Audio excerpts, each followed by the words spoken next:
नमस्कार दोस्तों, मैं के मोहन आपका हार्दिक स्वागत करता हूं अपने YouTube चैनल IAS विद हरी मोहन पर। आज हम डिस्कस करने वाले हैं माली, साउथ अफ्रीका का एक ऐसा देश जिस पर उसी की सेना ने कब्जा कर लिया और वहां के राष्ट्रपति और प्रधानमंत्री को क्या किया, बंदी बना लिया। बंदी बनाने के बाद उनसे ज़बरदस्ती पूरी की पूरी सरकार से रिज़ाइन करवा लिया और रिज़ाइन करवाने के बाद उनके साथ में आगे क्या गतिविधि हुई वो आज हम आपके साथ डिस्कस करेंगे। हाल ही में एक सच्चाई की बात तो यह है कि माली अकेला एक ऐसा देश है जो गरीबी की दर में सबसे पहले नंबर या अव्वल नंबर पर आता है। अव्वल नंबर पर आता है, इसका मतलब ये कि गरीबी बहुत बुरी हालात के अंदर है। गरीबी, बेरोजगारी, भुखमरी के अलावा स्वास्थ्य सेवाएं जो हैं वो ठप पड़ी हैं और उसके बाद ये कोरोना वायरस की मार। इसके बाद सरकार पर ज़बरदस्ती सेना के द्वारा दबाव बनाना कि दोबारा इलेक्शन कराओ, नहीं तो फिर सेना राज्य यहाँ पर चलाया जाएगा। वो बात अलग है कि यहाँ पर फ्रांस की और अमेरिका की सेना क्लियर शब्दों में मजबूती के साथ खड़ी है कि माली में किसी भी प्रकार की ऐसी कोई घटना होने नहीं दी जाएंगी। लेकिन उससे पहले यहां पर जबरन राष्ट्रपति से और प्रधानमंत्री से साइन करवा लिए गए हैं रेजिग्नेशन के और ऑफिशियली उसकी इंफॉर्मेशन मार्केट में लॉन्च कर दी गई है। हालांकि इस बात के लिए अगर कोई देश कदम उठाता भी है तो उठाने से पहले वहां की सेना से पहले जनता का रुख जानना जरूरी है। लेकिन जनता जिस हिसाब से खुश नजर आ रही है और सेना का सपोर्ट कर रही है तो उससे समझ में आता है कि माली की सरकार गिराने में कहीं ना कहीं जनता का पूरा सपोर्ट है। तो आइए जानते हैं कि क्या कारण है कि जनता का अपनी सरकार के खिलाफ अविश्वास सा बन गया, वो भी उस सरकार के खिलाफ जो ऑलरेडी 5 साल पहले चुनी गई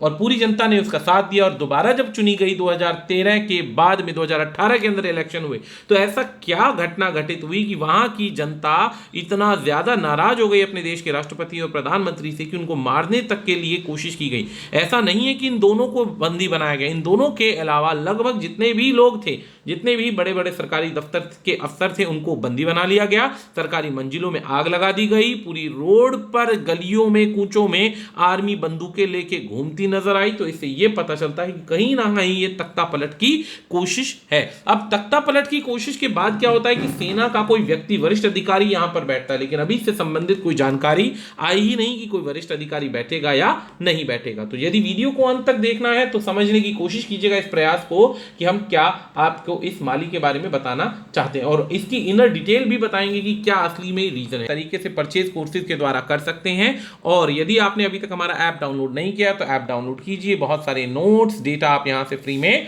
डाउनलोड कर सकते हैं। तो चलिए शुरुआत करते हैं। उससे पहले यहां पर माली का नक्शा देख लीजिए। देखिए ये है आपके सामने साउथ अफ्रीका का नक्शा। साउथ अफ्रीका के नक्शे के अंदर यहां पर आपको साउथ अटलांटिक सी के ओशियन के बिल्कुल ऊपर दिखाई देगा माली दिखाई देगा और माली के साथ में दिखाई देगा बुर्किना फासो, अल्जीरिया, मॉरिशियाना, सेनेगल, गुनी। इस प्रकार से लगभग ये 7 देशों से कनेक्टेड है।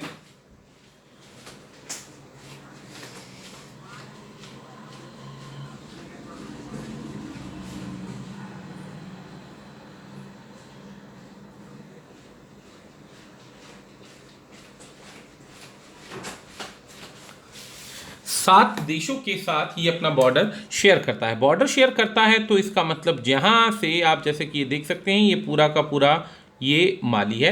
माली में बामाको इसकी राजधानी है जहां पर ये अभी सबसे ज़्यादा ये सीन हुआ है। बामाको अकेला एक ऐसा राज्य है, अकेला एक ऐसा सेक्शन है माली के अंदर जो लगभग सबसे ज़्यादा तरक्की पे है, लेकिन उसके अंदर भी सबसे ज़्यादा बुरे हालात हैं। तो इस सेक्शन के अंदर यहाँ पर सबसे ज़्यादा प्रॉब्लम है, लैंड लॉक्ड सेक्शन है, कोई समुद्र से एक्सेस नहीं है, कोई रिसोर्सेज के इधर साधन नहीं है, तो प्रॉब्लम्स बहुत सारी हैं।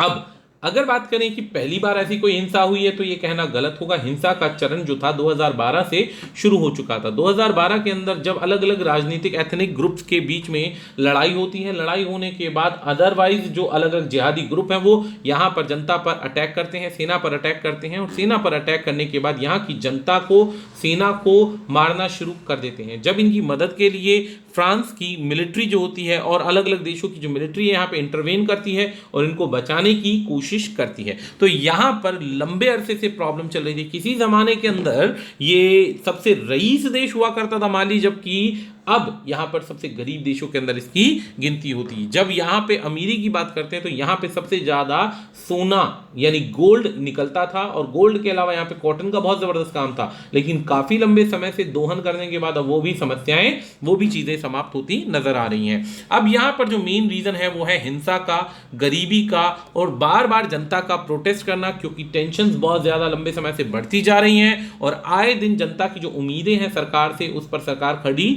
नहीं उतर पा रही है। अब सरकार के सामने अगर कोई पूछे कि क्या हो रहा है, तो 19 मिलियन लोग जो हैं यहां पर जनसंख्या है जो कॉन्फ्लिक्ट के आधार पर अलग अलग तरीके से परेशान है। 2012 की बात है, रिबेलियंस जो थे, अलग अलग जिहादी ग्रुप जो थे, वो अपनी सरकार लाने के लिए, अपनी मनमानी करने के लिए यहां पर काफी ज्यादा लड़ाई लड़ रहे थे। जब आर्म्ड ग्रुप फाइटर्स जो हैं उल्टी सीधी तरीके से लड़ाई लड़ रहे थे, टेरिटरी के अंदर आसपास के लोगों को भी और आसपास के देशों को भी तंग कर रहे थे, उस बीच में पहले भी माली फ्रांस के अंडर कॉलोनियल था और माली की इस मदद करने के लिए वहां की मिलिट्री ने इंटरवेन किया। अब माली के अंदर इंटरवेन किया तो प्रॉब्लम्स उस समय में खत्म हुई, लेकिन गरीबी की कगार बढ़ती चली गई। 2013 में इंटरवेंशन के बाद में फ्रांस सरकार ने इलेक्शन कंडक्ट कराए। 2013 में जब इलेक्शन कंडक्ट कराए तो वहां पर प्रेसिडेंट इब्राहिम बबुकार कैती की, यानी आईबी के इनका शॉर्ट फॉर्म है, उनसे लोगों को बहुत उम्मीदें थी। उम्मीदें ये थी कि वो इन ट्रूप्स को जो ऑलरेडी देश के अंदर बसे हुए हैं और जबरदस्ती भारत माली की समस्याओं को बढ़ाने की कोशिश कर रहे हैं, इनको माली से रवाना किया जाएगा, देश की अर्थव्यवस्था को उठाया जाएगा, तरक्की के रास्ते आएंगे, नई रोजगार आएंगे, नई चीजें बढ़ेंगी। लेकिन ऐसा नहीं हुआ और मल्टीपल आर्म फोर्सेस जो थे पूरी तरीके से निचोड़ रहे थे पूरे के पूरे देश को, और एथनिक टेंशंस जो थी वो बढ़ती जा रही थी। और एथनिक टेंशंस के अंदर बुर्किना फासो, नाइजर, ये अलग अलग देश थे, ये बेसिकली इसको क्या कर रहे थे, इन्फ्लेम कर रहे थे, बढ़ाने की कोशिश कर रहे थे। थाउजेंड्स ऑफ सोल्जर्स आज तक मारे जा चुके हैं, इतने ही सिविलियंस मारे जा चुके हैं, ये एक आम बात हो गई है वहां पर गोलियां चलना और लोगों को मारना। टेरर की परिस्थिति हमेशा बनी रहती है, कब कहां पर किस प्रकार का एक रूटीन में अटैक स्टार्ट हो जाए कोई नहीं जानता। लंबे अरसे से सरकार जो थी इस पर कंट्रोल पाने में फेल होती जा रही थी। अब पिछले कुछ हफ्तों में क्या देखा जा रहा था, पिछले कुछ हफ्तों में, ये पिछले साल का जो अभी पूरा सिनेरियो है, ये देखा जा रहा था कि यहां पर जो डिमांड थी वो जो आप यहां के प्रेसिडेंट के फेलियर की वजह से बढ़ती जा रही है। इसकी कई सारे रीजन है। सबसे पहला रीजन यहां पे पाया गया कि इन्हें 2018 में जब इलेक्शन हुए तो दोबारा इन्हें इलेक्ट किया गया, लेकिन इलेक्ट होने के बाद में इनके बारे में पाया गया कि इन्होंने सारे के सारे सरकारी दफ्तरों में जो व्यक्ति थे वो अपने भेजे हुए लगा दिए, अपनी मनमानी जबरदस्ती चलने लग गई और अपना रूल चलाने की कोशिश की गई। कुछ समय पहले टीचर्स ने यहां पे स्ट्राइक करी थी सैलरी को बढ़ाने के नाम पर। कोरोना वायरस की पेंडेमिक के अंदर गिरती हुई हालात की वजह से भी यहां पर आए दिन सरकार का विरोध होता था। सरकार के अलावा यहां पे जो रिलीजियस लीडर्स थे वे भी बेसिकली क्या करते थे, इस सरकार का अपोज करने में लगे हुए हैं। तो बार बार यहां पे जो लोग थे वो बेसिकली यहां पे सफिशिएंट नहीं थे। 2019 के अंदर भी एक मैसेकर के अंदर काफी ज्यादा नरसंहार के बाद में यहां के राष्ट्र प्रधानमंत्री को जबरदस्ती 2019 में फोर्सफुली यहां पर क्या कराया गया, रेजिग्नेशन दिलवाया गया। रेजिग्नेशन दिलवाना एक आम कॉमन मामूली बात हो चुकी है कि भाई आए, लड़ाइयां करी, तोड़फोड़ करी और उठाकर क्या किया, रेजिग्नेशन दिलवा दिया।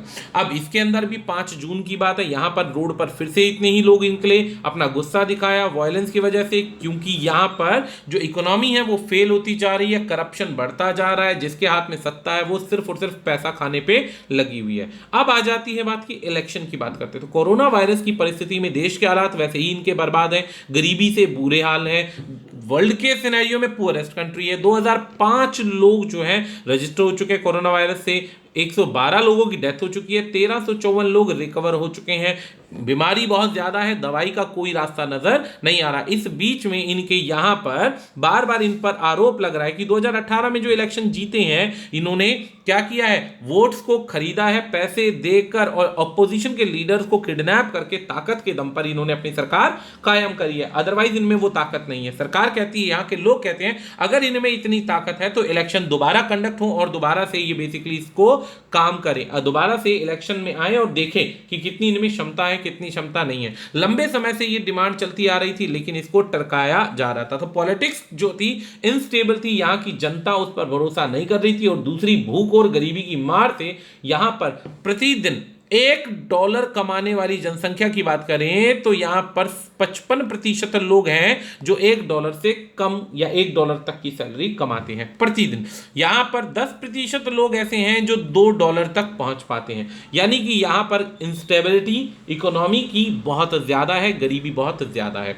अब क्या हुआ, कुछ समय से लॉन्ग ड्यूरेशन हो चुका था, लंबे समय से आर्मी जो थी डिमांड कर रही थी अपनी सैलरी को लेकर, अपने पैसों की बढ़त को लेकर, क्योंकि उन पैसों से वहां की जनता या वहां की जो आर्मी है उनके परिवार का पालन पोषण भरण पोषण नहीं हो पा रहा था। लंबे समय से डिमांड चलती आ रही थी, लेकिन यहां पर राष्ट्रपति या प्रधानमंत्री उन बातों को पूरा नहीं कर पा रहे थे क्योंकि हालात देश के बहुत ज्यादा खराब थे। तो उन्होंने फाइनली क्या किया, मंगलवार रात को यानी कल रात को तेजी से हथियार चुराए। हथियार चुराने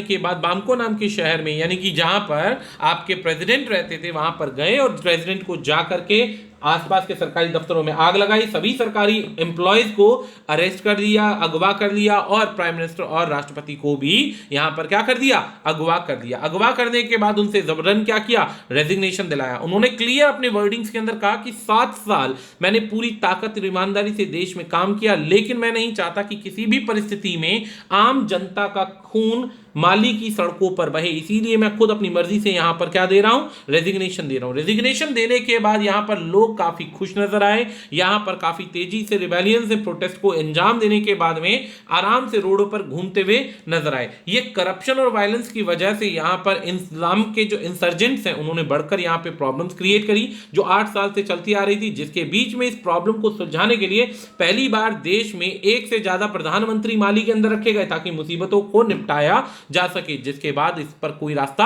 नहीं नजर आया। तो बामको कैपिटल के अंदर लोगों ने गन फायरिंग करी रोड पर, हवा में। इसमें अभी तक किसी के हताहत होने की, हत्या का कोई भी यहां पर एक भी सबूत नहीं मिला है, जबकि जनता और बाकी जो सोल्जर्स हैं रेजिग्नेशन के बाद रोडों पर खुश नजर आए, बहुत तेजी से अपने इंजॉय करते हुए नजर आए। 2012 के अंदर भी आतंकवादी संगठनों ने किया था, लेकिन वो सरकार का तख्ता पलट था। यहां पर सेना अभी तक जहां तक देखने में नजर आ रहा है तख्ता पलट की कोई परिस्थिति नजर नहीं आई, लेकिन यहां पर रेजिग्नेशन दिलाकर अब दोबारा परिस्थिति खड़ी कर दी है। जो माली इस समय दोबारा इस परिस्थिति में है नहीं जो इलेक्शन को झेल पाए। ये यहां की जनता की फोटो जैसा कि आप देख पा रहे हैं, खुश नजर आ रहे हैं, भोपू बजाते हुए नजर आ रहे हैं, हॉर्न बजाते हुए नजर आ रहे हैं, रोड पे खुशी है कि चलो इनके अनुसार समस्या का हल हुआ। अब ये तो वहीं की जनता जानती है कि असलियत में हल कितना हुआ कितना नहीं हुआ। इस बीच में पहले भी जून के अंदर यहां पर सिक्योरिटी फोर्सेस ने 11 प्रोटेस्टर्स को किल कर दिया था। जब हत्या करने की वजह से इस बार इसको आर्म फोर्सेस की सहायता से इसको चलाया गया। इसके बाद यहां के प्रेसिडेंट को, यहां के प्रधानमंत्री को गाड़ी में बिठाकर एक सिक्योर जगह ले गए। हालांकि अभी उनकी आजादी की कोई खबर नहीं आई है कि उन्हें छोड़ दिया गया या नहीं छोड़ा गया, लेकिन उससे पहले यहां पर अलग अलग प्रकार से एंटोनियो गुटेरेस ने क्लियर कह दिया कि कोई शर्त नहीं होगी, कोई एक्स्ट्रा चेंजेस नहीं होंगे, सरकार को प्रेसिडेंट, राष्ट्रपति और सभी जितने भी लोग हैं जिनको अगवा किया गया उन्हें छोड़ा जाए। इसको लेकर और भी कई देशों ने अपने अपने इसी प्रकार के सख्त रवैये दिखाए हैं कि यदि परिस्थिति आई तो फ्रांस ने भी यहां पर मिलिट्री का स्टेटस क्यू बनाने की कोशिश करी, इसको सुधार करने की कोशिश करी। लेकिन इस बात से ये तो प्रूव हो जाता है कि जनता तुरंत बदलाव चाहती है देश के अंदर, वो लड़ना नहीं चाहती। काफी समय से चलते आ रहे झगड़ों से परेशान होकर उन्होंने इस कदम को उठाया और सरकार कहीं ना कहीं परिस्थितियों के आगे फेल नजर आ रही है क्योंकि हालात खराब है और लंबे समय से दूसरे देशों की सेना माली के अंदर होने की वजह से भी समस्याएं बढ़ती नजर आ रही है। तो इस बीच में इससे संबंधित और कोई खबर आएगी तो मैं आपको अपडेट कर दूंगा। आज के लिए इतना ही, धन्यवाद।